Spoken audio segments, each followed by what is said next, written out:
လယ်မျိုးလေးတစ်မျိုးမှာမိဘတွေနဲ့အတူလယ်ယာလောက်ကင်စားတောက်နေတဲ့လူငယ်လေးတစ်ယောက်ရှိပါတယ်။သူ့မြေကတော့ဟေဘင်ပါ။ဟေဘင်ကသူ့ရဲ့အိမ်မက်တွေအကောင့်ထဲပေါ်နိုင်ဖို့အတွက်စိုးမျိုးတော်ကိုတက်ရောက်လာခဲ့ပါတယ်။သူ့အိမ်မက်တွေကတော့ကိုရီးယားနိုင်ငံမှာအောင်မြင်တဲ့ stock share ပွဲစားတစ်ယောက်ဖြစ်ချင်တာပဲဖြစ်ပါတယ်။ဟေဘင်ကသူ့ရဲ့အိမ်မက်တွေကိုစတင်အကောင့်ထဲပေါ်ဖို့ရအတွက် stock share ရောင်းဝယ်ရေးကုမ္ပဏီတစ်ခုမှာအလုပ်လျှောက်ခဲ့ပြီးပွဲစားပေါက်စတယောက်အနေနဲ့အားကျိုးမှန်တဲ့စ조사လှုပ်ဆောင်ပြီးပဲလဲလက်တွေ့မှာတော့ထင်သလောက်မလွယ်ကူခဲ့ပါဘူး။ဒီနေ့ရဲ့အစမှာတော့ကုမ္ပဏီခေါင်းဆောင်ကသူ့ဝန်ထမ်းအဖွဲ့သားတွေကိုအလုပ်ကောင်းကောင်းမွန်မွန်တက်ကြွလုပ်ဖို့ရအတွက်ရောဆိုမှာကြားနေခဲ့ပါတယ်။ဒီလိုနဲ့တရုံလုံးအလုပ်တွေရှုပ်နေတဲ့အချိန်မှာတောင်ပေပင်ကနေကြည့်နေရတာပေါ့။ဒီလိုနဲ့ညနေပိုင်း stock exchange ပိတ်တဲ့အချိန်မှာတော့ဝန်ထမ်းအားလုံးကအသီးသီးကော်မရှင်တွေရရှိပေမဲ့ဟေဘင်ကတော့တရားတစ်ချက်မှမရရှိခဲ့ပါဘူး။ဒီနေ့မှာတော့ဟေဘင်စီကိုအော်ဒါတစ်ခုတက်လာခဲ့ပါတယ်။သူလည်းပထမအဦးဆုံးအော်ဒါမလို့ရန်ကိုစိတ်တွေလှုပ်ရှားနေတာမို့ကစတမာစကားကိုသိချနားမလည်ခဲ့ပါဘူး။သူလည်းဘာလို့အမေမသိတဲ့နောက်ဆုံးမှာဝယ်ဖို့ရဆုံးဖြတ်ချက်ချလိုက်ပါတယ်။ဒါပေမဲ့ကန်ဆိုးကျင်တော့သူ့ဆုံးဖြတ်ချက်ကမှားယွင်းသွားပြီးကစတမာရဲ့ပြောဆိုခြင်းကိုစူပူကျိမ်းပေါင်းခြင်းကိုခံခဲ့ရပါတယ်။မထေးတဲ့ခေါင်းဆောင်ကလည်းဟေဘင်ကိုခေါ်ပြီးစူပူကျိမ်းပေါင်းတော့တာပေါ့။နောက်10လလောက်ကြာတဲ့အချိန်ထိဟေဘင်ဟာဒုံရင်ပဲအောင်မြင်ခဲ့ပါဘူး။ဒီလိုနဲ့အဖွဲလိုက်စားပွဲတောက်ပွဲတွေမှာဟေဘင်စိတ်ညစ်ညစ်နဲ့အမောက်ဖြစ်တဲ့အချိန်တွေမှာတော့လက်ထောက်အဖွဲခေါင်းဆောင်ဂျွန်ကဟေဘင်ကိုအကျော်လျှော့ဖို့မာဆက်ကိုခေါ်သွားခဲ့ပါတယ်။မာဆက်ထဲမှာအနှိတ်ခံရင်းနဲ့ဂျွန်ကဟေဘင်ကိုပတ်စံအများကြီးမရချင်ဘူးလားလို့ဆိုပြီးအစချီကstock share တရားမဝင်ရောင်းဝယ်ရေးလုပ်ငန်းကိုအတူတူလုပ်ကြည့်ဖို့တိုက်တွန်းနှိုးဆော်ခဲ့ပါတယ်။နောက်တစ်နေ့မှာတော့ဟေဘင်အဖေကဆေးရုံတက်ရပါတော့တယ်။ခွဲစိတ်ဖို့ပတ်စံအများကြီးလိုတာကြောင့်သူ့မှာလည်းမရှိကြောင်းကိုဟေဘင်ကသူ့တငယ်ချင်းတွေကိုရင်ဖွင့်ပြောဆိုနေခဲ့ပါတယ်။အဲဒီနောက်ဟေဘင်ကဆုံးဖြတ်ချက်ချလိုက်ပြီးဂျွန်အိမ်ကိုသွားလိုက်ပါတယ်။ဂျွန်ကသူတယောက်တည်းသွားတွေ့ရမယ်လို့ပြောလိုက်ပါတယ်။ဟေဘင်လည်းနောက်တစ်နေ့မှာသွားတွေ့ခဲ့ပါတယ်။သူသွားတွေ့တဲ့လူနာမည်ကတော့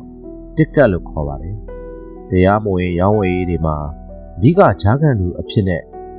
ဆောင်ရွက်နေတဲ့လူတစ်ယောက်ပေါ့။တစ်ကတ်ကဖုန်းတစ်လုံးကိုပေးပြီးညွှန်ကြားချက်ကိုလိုက်နာဖို့ပြောပါတယ်။ပထမအဦးဆုံးကော်မရှင်တွေနဲ့လည်း9သိန်းပေးမယ်လို့ပြောခဲ့ပါတယ်။နောက်ရက်မှာတော့ဟေဘင်ကခေါင်းဆောင်တွေအံ့အားသင့်သွားလောက်အောင်ခိုင်းတဲ့အတိုင်းတန်း90ဘူးမစ်ရှင်ကိုအောင်မြင်စွာလှုပ်ဆောင်နိုင်ခဲ့ပါတယ်။ငွေကြေးစီမံရေးအဖွဲ့ကပုံမှန်မဟုတ်တဲ့ဝေပေးငွေယူမှုတစ်ခုရှိတယ်ပြောလို့ခေါင်းဆောင်ကဟေဘင်ဖုန်းကိုယူဆက်ပြီးဟုတ်မှန်ကြောင်းအတည်ပြုခဲ့ပါတယ်။ဟေဘင်ကတော့ကော်မရှင်9သိန်းရပြီးလူတွေကဝိုင်းကြည့်နေပါတော့တယ်စကီလေးအပါဝယ်ပေါ့။ဟေဘင်ကရလာတဲ့ပတ်စံတွေနဲ့အဖေဆေးရုံမိုးတွေရှင်းနိုင်အောင်သာမကပဲနဲ့တိုက်ခန်းကိုပါဝယ်လိုက်ပါသေးရဲ့ဗျာ။သူ့ကောင်မလေးကိုလည်းဈေးကြီးတဲ့အစားတောက်ဆိုင်တွေမှာလိုက်လံကျွေးမွေးနိုင်ခဲ့ပါတယ်။အဲဒီလိုနဲ့စားတောက်ဆိုင်ရဲ့toilet ထဲမှာငွေကြေးစုံစမ်းရေးဌာနရဲ့စုံစမ်းရေးမှုဟန်နဲ့တွေ့ပြီးဟန်ကဟေဘင်ကိုဒီပေးစကားပြောကြားခဲ့ပါတယ်။ဟေဘင်ကလည်းကြောက်လန့်နဲ့တစ်ကတ်ကိုတွေ့ပြီးစုံစမ်းရေးမှုဟန်အကြောင်းကိုမေးပါတော့တယ်။တစ်ကတ်ကစုံစမ်းရေးမှုဟန်ကသူ့နောက်ကိုလိုက်လံစုံစမ်းနေသူဖြစ်ကြောင်းတရားမဝင်ငွေပေးငွေယူမှုကိုစုံစမ်းနေသူဖြစ်ကြောင်းသူကမဲလိုက်ခွေးတစ်ကောင်နဲ့တူကြောင်းပရိထားရန်ဟေဘင်ကိုပြောကြားခဲ့ပါတယ်။အောင်မြင်ပြီးတဲ့နောက်မှာတော့အတူတူလှုပ်နေတဲ့ခတ်ချောစကီလေးကလည်းဟေဘင်စီလာပြီးဒိတ်ဖို့ဖုန်းနံပါတ်တွေယူသွားခဲ့ပါတယ်။ရလာတဲ့ပတ်စံတွေနဲ့ပဲအမောင်ဟေဘင်က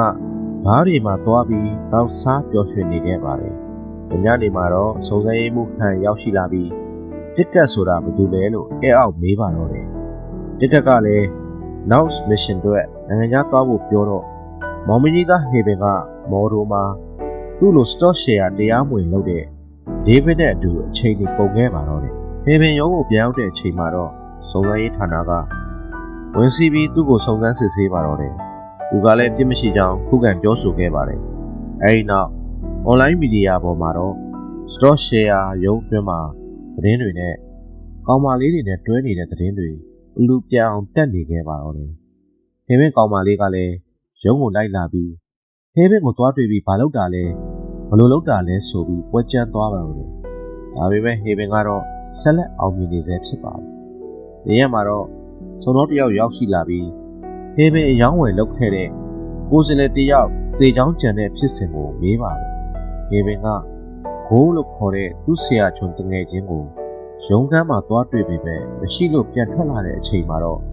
ဘိုးကတိုက်ပေါ်ကနေပြုတ်ကျသေဆုံးသွားတာကိုမြင်လိုက်ရပါတယ်။ဟေဘင်တငယ်ချင်းကလည်းတရားမဝင်ရှယ်ယာရောင်းဝယ်ရေးတွေဆက်မလုပ်ဖို့တားမြစ်ပါတယ်။ဟေဘင်ကလက်မခံခဲ့ပါဘူး။တိတ်မကြခင်ဟေဘင်ကတစ်ကက်နဲ့တွေ့ပြီးပတ်စံတွေအများကြီးရှိနေပြီမို့လို့တော်ပါတော့ဆက်မလုပ်ဖို့ပြောခဲ့ပါတယ်။ဒါပေမဲ့တစ်ကက်ကပြန်ပြောတာကတော့ပတ်စံအတွက်အလုပ်လုပ်နေတာမဟုတ်ဘူး။ငါပျော်ရွှင်မှုအတွက်ငါလုပ်နေတာမလုပ်ချင်နောက်တစ်ယောက်ရှာမှာပေါ့လို့ပြောခဲ့ပါတယ်။စုံစမ်းရေးမှူးဟန်ကလည်းဟေဘစ်စကီလေးနာချိတက်ပြီးအမှုမှာပူးပေါင်းပါဝင်ပေးဖို့မပူးပေါင်းရင်ဘာဖြစ်မယ်ညာဖြစ်မယ်ဆိုပြီးချိန်ချောက်ပြောဆိုခဲ့ပါတယ်။စကီလေးလည်းကြောက်လန့်ပြီးဟေဘင်လုပ်နေတဲ့ဖိုင်တွေကိုကော်ပီကူးပြီးတော့စစ်ချက်ထည့်ကပေးလိုက်ပါတော့တယ်။ဟေဘင်ကခေါင်းဆောင်ရဲ့ရုံငန်းထဲဝင်လာတဲ့အချိန်မှာတော့သူ့တငယ်ချင်းကတရားမဝင်ရောင်းဝယ်မှုတွေလုပ်နေကြောင်းကိုတိုင်ကြားခဲ့ပေမဲ့ခေါင်းဆောင်ကလုံးဝလက်မခံခဲ့ပါဘူး။လက်ထောက်ထနာမှုဂျုံကလည်းရုံးလာလမ်းမှာလောက်ကျန်တက်ဖြတ်ခြင်းကိုခံလိုက်ရပါတယ်။ဟေဘင်လည်းတရင်ကြလို့ဆေးရုံကိုလာကြည့်တဲ့အချိန်မှာတော့ဗဒီနဲ့မထားနိုင်တဲ့ဂျွန်နဲ့အတူတစ်ကက်ကိုတွေးလိုက်ခဲ့ပါတယ်။တစ်ကက်ကလည်းသူခိုင်းတာမလုပ်ရင်ဂျုံလိုပဲဖြစ်မယ်လို့ချိန်ချောက်ပြောဆိုခဲ့ပါတယ်။ကြီးကြပ်ရေးမှူးဟန်ကစကီလေးပေးတဲ့စတစ်ထဲကဖိုင်တွေကိုပြပြီးတော့ဟေဘင်ကိုစစ်ဆေးပြီးတစ်ကက်ကိုဖမ်းပေးရင်လွှတ်ပေးမယ်လို့ပြောပြီးညှိနေခဲ့ပါတယ်။ဒါနဲ့ပဲဟေဘင်ကတစ်ကက်နဲ့သွားတွေ့ပြီးနောက်မရှင်တစ်ခုထပ်လုပ်ဖို့ပြောကြားခဲ့ပါတယ်။တစ်ကက်ကမယုံလို့ပါရကော်ဒါမပါကြောင်းကိုပြောပြီးအကုန်ချွတ်ပြလိုက်ပါတယ်။ဟေဘင်ကနောက်ဆုံးမရှင်နေနဲ့မော်ရိုမှာတွေးခဲ့တော့ကဒေးဗစ်နဲ့ပေါင်းပြီးတစ်ကက်ကိုလှည့်စားကသူ့ကိုယ်ပိုင်ငွေနဲ့ရှယ်ယာတွေကိုဝယ်ယူပေးခဲ့ပါတယ်။တစ်ကက်လည်းတီးသွားတော့ရမ်းစိတ်တူတာပေါ့။ဟေဘင်ကိုတတ်ဖို့လူသမားကိုလွှတ်လိုက်ပါတယ်။လူသမားကဆိုင်ကယ်နဲ့လာပြီးတတ်ဖို့အတွက်ရုံးထဲအဝင်မှာရဲတွေကဟေဘင်ကိုဖမ်းခေါ်သွားတာကိုတွေးလိုက်ရပါတယ်။နောက်တော့ရဲတွေနဲ့လက်ဝါးချင်းရိုက်ပြီးတစ်ကက်နဲ့တထားဘူတာကိုသွားတွေ့ခဲ့ပါတယ်။တစ်ကက်ကရိပ်မိသွားတော့ဟေဘင်ကိုရှာကြည့်ပြီးအင်ဂျီအောက်မှာအတန်ဖန်းဆက်ကိုတွေ့သွားခဲ့ပါတယ်။စုံစမ်းရေးမှူးဟန်တို့အဖွဲ့လည်းရိပ်မိသွားပြီးလိုက်လာခဲ့ပါတယ်။ဒီလိုနဲ့ဟေဘင်ကိုလူသမားကဓာတ်နဲ့ထိုးသွားပါတယ်။ရဲတွေလည်းလူသမားကိုဖမ်းနေတဲ့အချိန်မှာတစ်ကက်ကထွက်ပြေးမလို့လုပ်နေတော့စုံစမ်းရေးမှူးဟန်ရောက်ရှိလာပြီးဓာတ်လိုက်နိုင်ခဲ့ပါတယ်။ဓာတ်နဲ့ထိုးခံထားရတဲ့ဟေဘင်ကအတန်သွင်းထားတဲ့စတစ်ကိုထုတ်ပြပြီးတစ်ကက်အကြောင်းတွေကိုခေါ်လိုက်ပါတော့တယ်။အဲဒါလည်းတစ်ကက်ကိုလက်ထိတ်ခတ်ဖမ်းလိုက်တဲ့အချိန်မှာတော့တခြားတွေကလူတွေထွက်လာပြီးရှုပ်ရှက်ခတ်နေတဲ့အချိန်မှာဟေဘင်ကတခြားဘော်ကိုတိတ်တဆိတ်လိုက်သွားခဲ့ပါတယ်။တခြားဘော်ရောက်တဲ့အချိန်မှာတော့ဟေဘင်ကဟန်းစီကိုဖုံးဆက်ပြီးတက်တေကံဖုံးတဲ့ပစ္စည်းတွေကိုဘူတာရဲ့လော်ကာထဲမှာရှာယူဖို့ပြောလိုက်ပါတယ်။နောက်ဆုံးမှာတော့ဟေဘင်လည်းမိသားစုနဲ့အေးဆေးဆေးနေပြီးစတော့ရှယ်ယာရောင်းဝယ်လောကကနေထာဝရပျောက်ကွယ်သွားပါတော့တယ်။ကျွန်တော်တင်ဆက်ပေးတဲ့အကြောင်းအရာနဲ့ပတ်သက်ပြီးတော့နှစ်သက်သဘောကျတယ်ဆိုရင် like and subscribe လေးနဲ့ချီးမြှင့်ပေးဖို့အတွက်တောင်းဆိုလိုက်ပါရစေ။မင်္ဂလာရှိသောနေ့လေးဖြစ်ပါစေ။